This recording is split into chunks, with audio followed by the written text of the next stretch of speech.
literally thrown in the garbage by President Trump. नमस्कार, स्वागत है आपका। मैं हूं आपके साथ लोकेंद्र त्यागी। पश्चिम एशिया में सीज फायर को लेकर जो राहत की खबर आई थी, अब उसी पर सवाल खड़े होने लगे हैं। हालात ऐसे हैं कि एक तरफ बातचीत की उम्मीद दिखाई दे रही है तो दूसरी तरफ जमीन पर तनाव कम होने का नाम नहीं ले रहा।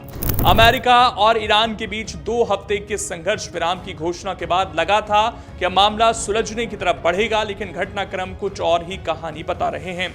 दरअसल ईरान की तरफ से जो शुरुआती 10 शर्तों वाला प्रस्ताव दिया गया था, उसे अमेरिका ने पूरी तरह खारिज कर दिया। व्हाइट हाउस की तरफ से साफ कहा गया कि यह प्रस्ताव इतना कमजोर था कि उसे सीधे नजरअंदाज कर दिया गया और डस्टबिन में डाल दिया गया। यहां तक कि अमेरिका के उपराष्ट्रपति जेडी वेंस ने तंज कसते हुए कहा कि पहली योजना तो मानो किसी एआई टूल से लिखी गई लग रही थी।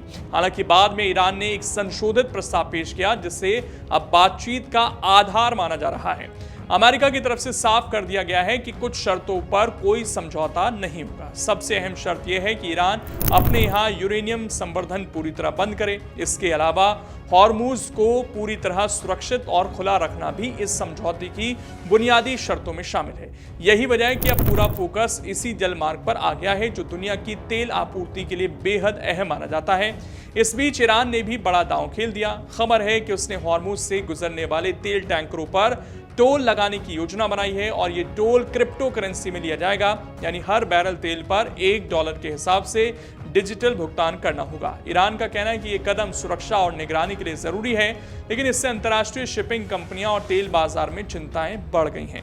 इतना ही नहीं, ईरान ने चेतावनी भी दी है कि बिना उसकी अनुमति के अगर कोई जहाज इस रास्ते से गुजरता है तो उस पर सैन्य कार्रवाई तक हो सकती है। ऐसे में सवाल उठ रहा है, क्या ये वास्तव में सीज फायर है या फिर एक नई तरह की रणनीतिक दबाव की शुरुआत। उधर अमेरिका के राष्ट्रपति डोनाल्ड ट्रंप का रुख भी पूरी तरह सख्त बना हुआ है।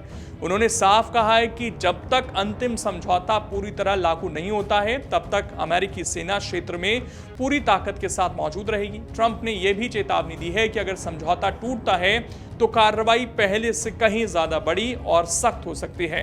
हालात को और जटिल बना दिया है लेबनान में बढ़ती हिंसा ने। सीज फायर लागू होने के कुछ ही घंटों बाद इजराइल ने लेबनान में बड़ा हमला कर दिया, जिसमें सैकड़ों लोगों की जान चली गई और हजारों लोग घायल हो गए।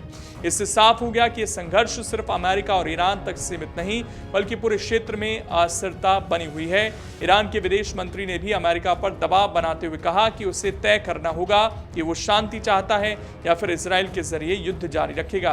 वहीं पाकिस्तान के प्रधानमंत्री ने भी अपील की है कि सभी पक्ष संयम बरतें और 2 हफ्ते के इस मौके को शांति की दिशा में इस्तेमाल करें। इससे पहले जो है पाकिस्तान के प्रधानमंत्री की तरफ से जो पोस्ट आया था, उसमें लेबनान का जिक्र था कि लेबनान में भी शांति समझौता होगा, लेकिन ऐसा होता हुआ फिलहाल नजर नहीं आया है और इसी मुद्दे को ईरान उठा भी रहा है, जबकि अमेरिका साफ तौर पर यह कह रहा है कि लेबनान को लेकर कोई समझौता नहीं हुआ। दूसरी तरफ जो ईरान की तरफ से शर्तें निकलकर सामने आ रही थी कि जितना भी ईरान का नुकसान हुआ है उसकी भरपाई की जाए, आगे से उस पर किसी भी तरह का कोई भी हमला ना किया जाए, और तमाम जो शर्तें जो ईरान के पक्ष में नजर आ रही थी उसको लेकर भी अब सवाल पैदा हो रहा है कि अगर वो समझौता अमेरिका ने नहीं माना, डस्टबिन में चला गया, तो फिर अब कौन से वो मुद्दे हैं जिन पर बातचीत होने वाली है, क्योंकि हॉर्मुज को लेकर ईरान का अलग ही रुख फिलहाल नजर आ रहा है। कुल मिलाकर अगले 2 सप्ताह जो हैं वो काफी अहम रहने वाले हैं। क्या ये बातचीत वाकई शांति की तरफ कुछ कदम बढ़ाती है या फिर दोबारा से क्षेत्र में तनाव